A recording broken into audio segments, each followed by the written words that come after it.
what has really happened in the larger scheme of things is that, the convenience has actually gone many notches up for us here in India and in Bharat, as e-commerce companies have actually lapped on to quick commerce. Today the planning aspect, I think, in consumers' life is something you've completely taken away. There is really no need to plan anything. You just think and you just execute it. And that is actually a fine line for us, because it has, unlike what the government may think, honestly, I think it's actually created a great way forward for the rest of the world.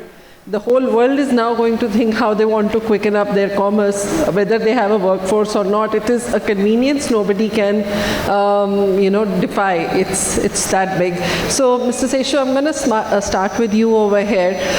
At Big Basket, you've seen both facets. You've seen e-commerce and you've seen quick commerce. Now, as an organization which is doing both, how are you sort of, internally sort of evaluating that this is how we work, or this is our strategy for quick commerce and this is our strategy for e-commerce? Or do you think, at some point of time you may completely want to lend yourself into Q-commerce going forward? That is one. And secondly, considering that it's one organization, how do you then, put your resources to make sure that you're investing in both and you're able to do justice to both? Yeah. I will answer your second question first. Okay, so actually we have already decided to completely move to quick commerce. So, if you have all seen, for the last, nearly 4 or 5 months, our app is now a single app, whereas previously we used to have what are called 2 doors. One is called BB Now and other is called Super Saver. Now we have, integrated both of them and it's a single door. Okay, and on the Big Basket app, you will find, majority of the products, particularly in cities like Bangalore and in all the metro cities, they are all delivered in 10 minutes. Okay, the long tail, which we are still evolving, which is basically what we are saying is the large categories, like let us say consumer durables or large appliances and some fashion products, etc., which we are still experimenting at this point of time. Those are the ones which are delivered through what we call as long tail, and where we deliver in half an hour to 1 hour. Okay, so that is the way we are working right now. And I think in the next 6 months, most of the customers will realize that in all the cities where we are operational, which will be about 40 to 50 cities, we will have a complete quick commerce, UI as well as delivery. Okay. Now coming back to the planned versus convenience part, which was the first question which you asked. Okay, so we all started with the assumption that the planned customers or customers who buy groceries by planning them in advance, which can be, there are basically 2 types of planning. One, there used to be a very large segment of customers who used to plan once a month and place their orders in the first 1 week of the month. And second, there used to be customers who used to plan on every weekend and place for the entire week. These used to be the largest segment of the customers when we started, that is around 2012, 2013. And it continued like that till around 2020. But, and then, during COVID or immediately after COVID, the, customers maybe stopped planning or reduced planning, and there were avenues or options which were built, okay, which were able to deliver to the customers in 10-15 minutes. And that's when a lot of customers started, adopting to an unplanned purchase, or what we call as, let us say, shop when you like. Okay, you don't need to really plan. But if you look at it in hindsight, actually no customer wants to plan. Okay, because plan creates a cognitive demand, it is a stress on us. Yes. So why do we want to plan? We would like to buy when we need it, when we need the product. Yeah. Okay, so it's natural for customers to actually buy every day or every time you consume products. Rather than saying, let me plan for the next 1 week, let me think as to what I would like to eat at which point of time and I order. Okay, and if the item gets over in the middle of the month or middle of the week or middle of the month, I'll make compromises and maybe, consume something else. that is not a very natural thing. It just happened that, over a period of time, or maybe over a generation, okay, we all got tuned to planning our lives, okay, and we thought that planning was the right thing to do, okay. But now, a customer segment has evolved, and we are finding that this customer segment being larger than the previous segment, and more customers of the previous segment, which are planned segment, are also shifting to quick commerce either partly or fully, okay. Sure. So we find that actually this is a more natural way of shopping, and so that's why more customers are adopting it. Given our Bharat story, do you think we really need quick commerce over there? I mean, smaller cities where everything is anyway close by, people are just a call away. You call your milk vendor, you call your grocery vendor, things anyway come. So do you think there is a need for Q-commerce, or the kind of Q-commerce that you see as an urban phenomena would be differently played in a smaller city? See, basically there are three things which are needed for any business to become successful, right? First is there has to be demand. And second, there should be someone who will supply for that demand. And third, the model should actually sustain it over a long period of time, which means it should be profitable, otherwise the model will not sustain. So first, when you look at it from the demand perspective, I think there is demand, because we are seeing it in tier 2 cities and tier 3 towns as well. We are seeing demand because, it's not that, everybody in a small town is now a farmer. Those days have passed and people are employed in different ways, whereby, the majority of their day is consumed in the employment. Okay, so when they come back from their jobs at 8 o'clock or 9 o'clock in the night, they don't want to go and shop. Okay, so there is a demand, okay, and which we are finding it in all cities. Okay, maybe in extremely small town, we haven't seen it, but we haven't actually experimented it. But in towns up to a pop of, let us say, 5 lakh population, we are finding that there is demand for it. So the product assortments continue to be the same for quick commerce in smaller cities versus bigger cities? No, products change, because products change actually between Bangalore and Chennai also the products are different. Okay, products change based on the customer preferences, and they change between each city and other city. But if you see the width of the products which we sell, I think we cover the entire range even in a smaller town, right, though the product may be different. Okay. The second thing is, as long as supply is there, we are finding that there are customers willing to shop. The third one, which is whether the business model will sustain it or not, that is something which we are experimenting at this point of time. It looks like it will sustain at least in all the metros and tier 2 cities. As we go down this thing, we will discover as we go as to where the business model sustains. Sure. No, I think that's very interesting insight, and I'm going to come back to you and ask more questions, but Adarsh, I'm going to jump on to you at this point. So, the problem, what is Q-commerce really solving for? It is solving for the problem of accessibility, a greater accessibility, more speed, more convenience, and as I said, it's essentially probably it's addressing the customer's problem of planning, that we have to go to office in the morning, you need whatever, the breakfast resources, you need everything else. So it's really solved that problem to a very, very large extent. So given the fact that, quick commerce, we've seen 3 large very groups, and now more, of course, building up their quick commerce capabilities. Do you see this is going to amplify as we go forward? We're going to see more players coming in the Q-commerce space. As an investor, how are you evaluating this sector, and where would you want to put your mullah? Yeah, thanks, Ritu. So, see, at the heart of it, what is quick commerce, right? It's a hyperlocal business. Correct. So there's a dark store, which is nothing but a micro warehouse that services demand that comes in on an app from a location which is half a kilometer, 1 kilometer, 2 kilometers, because that's how the proposition of speed can be maintained. So who is the core customer today for quick commerce? It's a household that is affluent, living in these high demand density neighborhoods. For sure is time poor, money rich, right? Which means they value convenience and they're willing to pay a price for convenience. They might not be paying that price today, but certainly at some stage, to Seshu's point, the platforms do need to start charging for convenience, and a lot of these households should be okay paying for it. So if you look at affluent India, quick commerce has hit PMF very successfully.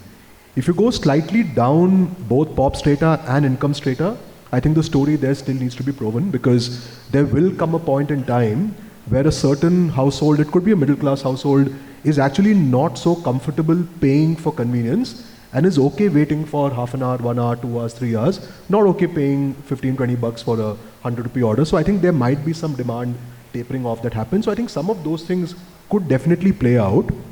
But the proposition, to your point, of convenience is actually, that's delightful. Because if you think of it, Indians have always shopped at kirana stores, or they bought fruits and vegetables from the local market. So we didn't call it hyperlocal back then, but that is exactly hyperlocal shopping as well, right? But doing that same shopping on an app is very convenient. Having access to a lot of selection, which one kirana store can't keep, is very convenient. Having access to new age brands, which kiranas typically don't keep, that is available, that's convenient. The payment solutions are clean, simple, digital, that's convenient. So for sure, convenience is like I would say a 10 on 10. On certain other elements of the CVP, which are price, assortment, I do think in a period of time, quick commerce will be more expensive as compared to general trade.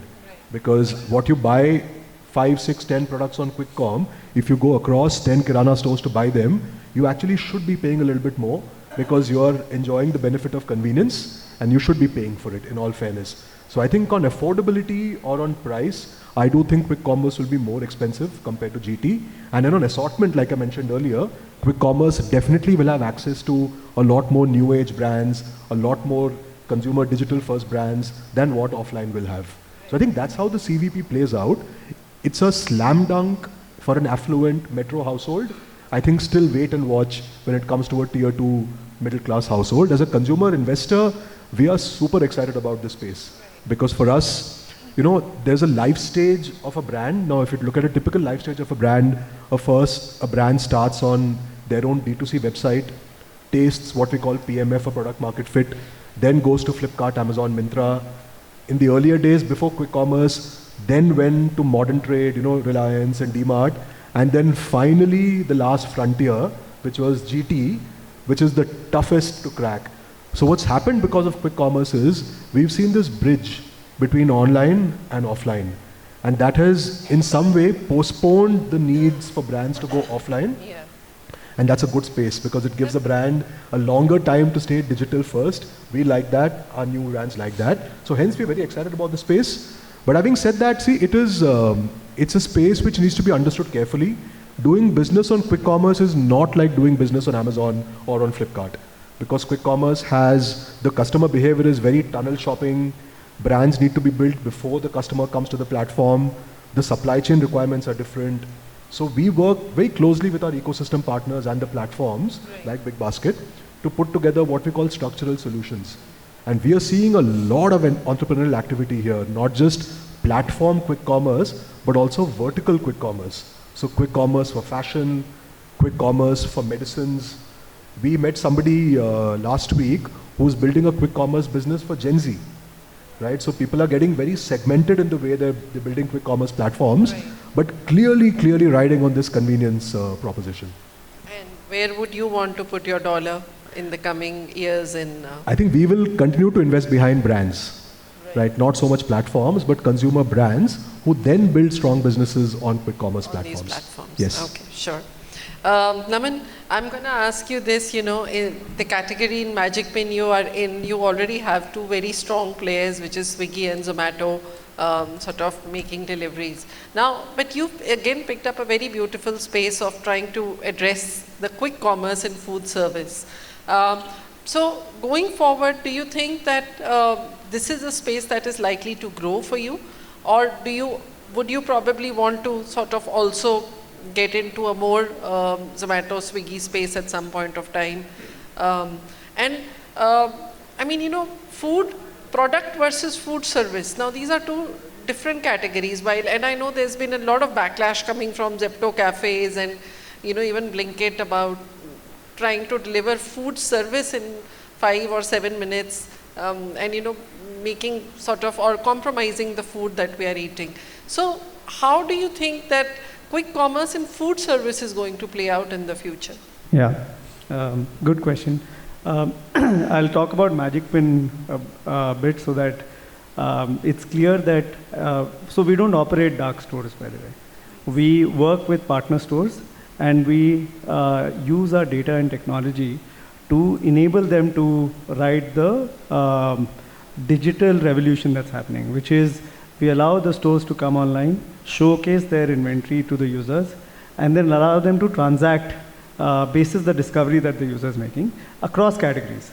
So be it if you're looking for a biryani or a white shirt or a croissant or a lace, we showcase all of these that's available in nearby stores and not in the dark stores, and hence work closely with our retail partners, which includes like McDonald's and KFC and Shoppers Stop and Peter England, US Polo, a bunch of these retailers that we'd work very closely with to drive business to them, right? To their stores, either the user sits at home, discovers, and then goes to the store, or the user could actually sit at home and order the product and get it delivered home.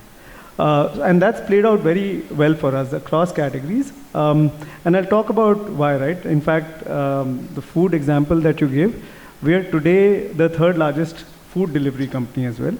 And in markets like Delhi, NCR, and Bangalore, our market share is actually more than 10%. And in certain micro markets, our share is more than 15 to 20%, right? And this is versus the large aggregators. It's because of our focus, which is very hyper-local, right? We need to kind of win in specific pockets. We are not here chasing a large amount of growth, but our focus is to win micro markets and continue to get deeper into those micro markets, win categories, win one category, open more categories so that the relevance to the user goes up. So from food, we've got food, fashion, electronics, beauty. All of these categories are where our partners are. And hence our relevance to the consumer is very, very high. Now, just to give a sense on why food we've made so much progress, and you talked about it, there are 3 or 4 things that really matter to build a large business, and all platforms need to do that. One is build good supply. 2, ensure you've got good pricing. 3, you do marketing and hence demand gen well. And 4, the customer experience needs to be very good. Now, we focused on all of these elements a lot. In terms of supply, and of course, we want to build a business which is broad-based and differentiated. So in terms of supply, of course, we've got the large guys like McDonald's, KFC, Pizza Hut, Domino's, everyone working with us. But we've also built up a large part of this value segment of like Chole Bhature outlets. All of that, may not be even available on the other platforms. So our supply, while it has large supply mid-market, it also has long-tail supply. And that's a big differentiator. Second, in terms of pricing, on Magic Pin, what we've seen is that the merchants have gotten very innovative in working closely with us. So they are creating very interesting menus, they're creating prices, they're creating combos, they're saying no packaging, because they want to build another platform that allows them to have more leverage, right? And we've seen like them getting very innovative with us in terms of pricing. In fact, on marketing, we are seeing them market a lot for us. They put up our QR codes, they'll send out messages to their customers to come and order on Magic Pin. So we've seen like, and our marketing is also very hyper-local because that's what our focus is. So, and it's very efficient in the way that we're doing. And on customer experience, the ordering experience is the same. We've got all of that in place. What we've done over the last 12 odd months is also built our own logistics capability. So we've got something called Magic Fleet in, because we realized as we are scaling, to give a great customer experience, we couldn't rely on third-party logistics. So we've actually got our own fleet. Riders, 1 lakh plus riders who are logging onto our app on a daily basis that we're using to ensure that the orders are delivered on time. So we've done a bunch of things to ensure that it's working. And then we've got, like what you mentioned on quick commerce, we've got 15-minute delivery called Magic Now. We'd not do it from our stores, but we do it from our partner stores. So it is going to be fresh, right? That will be delivered to you on time, right? But not all restaurants can cater it, but the partners, we've got certain items in the menu that you can order and you'll get delivered in 15 minutes. So we've got all of that capability built in to work very closely with the partner and ensure that they continue to win in this market that is getting like disrupted in a way, right? Consumer behavior is changing. So we are giving these tools to our partners and that helps them continue to grow. From, like, I think you also mentioned what and how do we stay ahead. I think some of these things we are like on execution, there's a lot of focus. What we are very obsessed about is unit economics. We're not like just chasing growth. I think for us, like I said, the micro market or the locality is key and core. We need to win those markets and make sure we are dominant in those instead of just going and acquiring growth. So we are very obsessed about how we are managing our unit economics, and that keeps us ahead. And so all of these things that we're doing, which is supply, pricing, marketing, customer experience, and then us being cross-category. And with us being very, like I said, obsessed about unit economics, just makes us operate in a much more efficient manner. Sure. No, I think that certainly is. So you're really not playing on the speed, rather you're playing more on the hyper-localization of food service, and which is a good thing because food service is a different horse versus food. Now, let me ask you this question that, now when speed is the biggest sort of denominator. For sure. So today, cash on delivery as a payment method would be in maybe low single digit or a high single digit or low double digits, right? So it's a very small percentage of how customers pay because 60-70% of payments now happen on UPI, right? And if you think of it very intuitively for a customer, it's a fantastic payment option. It's fast, it's convenient, it's contactless. There's no hassle of handling change. The platforms love it because there's no cash handling. So they also incentivize customers towards using that payment method. Customers also, because a lot of the stuff that is sold on quick commerce is branded FMCG, they also trust the platform. So they're comfortable prepaying. Also, this channel sees a very high degree of frequency. So customers end up building trust very soon, and then prepayment is something they're very comfortable doing. So I do think that the way this trend is going, COD will become a smaller and smaller and smaller element. Some outlier cases will be there. There could be first-time users who want to pay cash, or there could be somebody who's not comfortable doing digital payments at all, but that number itself in India is reducing. But Q-commerce platforms as such do not refuse cash, right? No, they don't refuse cash, but it's a very, very small percentage, right? Are you sort of giving incentives at Big Basket for people to, say, adopt UPI faster? No, but actually, as you said, our cash component has become very less. Actually, in QCom, it makes a lot more sense to disincentivize cash, primarily because the time for turnaround for the person, he has to deliver in 10 minutes, he has to come back to take the next order. Correct. So the time for turnaround reduces if he doesn't have to collect cash and do the reconciliation and all that. Okay, so that is the reason why actually we don't encourage cash, and we found that actually now customers naturally have reduced the usage of cash. Yeah, which is a good thing actually for the whole industry. Yeah. And that's right. And these are all smaller kind of order sizes that you're seeing, and there I think people are very comfortable with UPI. And like Adarsh was saying, there's a lot of trust already built in some of these platforms, right?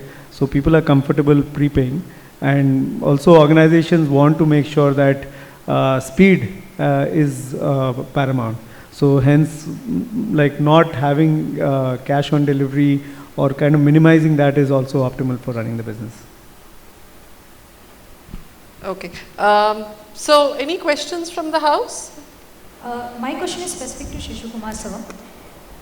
Given the rise of quick commerce, you have also shifted your model currently, and you will be seeing a surge in the demand for festive products, specifically in urban metros. Secondly, we also have a good white-collar migrant people moving over here in urban metros. And there's also an increasing surge in demands for regional products because of their consumption over here. So from your perspective and your experience, how do you plan the supply chain and inventory during those festive spikes, specifically for during Diwali decors or Holi, when it tends to go out very fast? That's my one question. Second, I would also like to understand what kind of conversation or partnership you have with festive brands to manage those kind of inventory levels, and also in terms of the regional, local festive assortment. Thank you. So in quick commerce, actually the events and festivals becomes a very, very critical part for us. Primarily because, a customer is coming almost every second day or third day, and so we should be able to satisfy every need of that customer. So if there is a local festival or a regional festival which is happening, or as you said, migrant population in a particular city, but they want to celebrate the festival of their, this thing like Onam in Bangalore is very big actually. Onam may not be the right example because it's actually a big festival in Bangalore, but a whole lot of festivals, for example, Navaratri, which just got over, I think. Okay, so there are a whole lot of customers who bought specific products for Navaratri, and we ensure that, we prepare the event calendar for the year, and we ensure that our category teams work with the vendors and ensure that all these products are supplied in time. And we provide the right discoverability on the app so that the customer, when he comes and searches for that festival products, he will get all the relevant products. Okay, so this is a very critical activity and we do it on an ongoing basis. So if there is anything specific, we can discuss offline also. But yeah, we do. We cater to the migrant population. We ensure that every festival, every event which happens anywhere in the country, we have the relevant merchandise. Okay. One problem which we face with the festival products is that, after the festival, we take back the product to our distribution center. Many of the vendors would be reluctant to take it back and, recycle it, later or in a different market. So that is the only problem which we face. But otherwise, I think this is a regular thing which we do. Any other question in the There's one question here, ma'am. We'll just end it with that question. Please go ahead. Hello, hi. Firstly, thank you for the lovely discussion. So I represent a CPG brand. So just like we discussed how the product life cycle now changes with the onset of quick commerce, and how the consumer today is defined by instant gratification, which truly changes consumer psychology to a large extent as well. So 10 years down the line, what do you think, one, the product portfolio, ideal product portfolio will look like? And two, what do you think the consumer psychology, what major elements would you see as changes 10 years down the line? See, the beautiful thing about quick commerce is the customer comes so frequently to the app, and it's all digital, right? So the ability of a platform and a brand for them to together understand what customers are looking for and use that as a major guiding input into your NPD process. This is something that didn't exist earlier, right? So I think that's the first thing that you can do.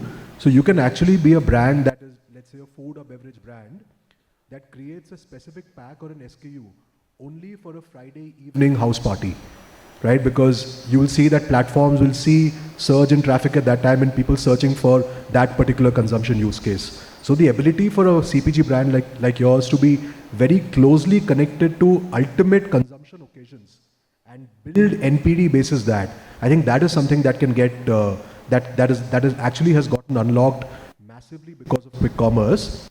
At the end of the day, see, the psychology is, as a brand, you have to go to where customers are at, right? So if customers want instant gratification, if customers want convenience, if customers want personalization when they're doing their monthly sort of stock up shopping, all of these signals are now available. So I don't think as a platform one has, or as a brand, one is able to dictate that psychology too much, but certainly today one can service to that psychology a lot better. And that, I think, is a great opportunity to build strong consumer brands because of the platform.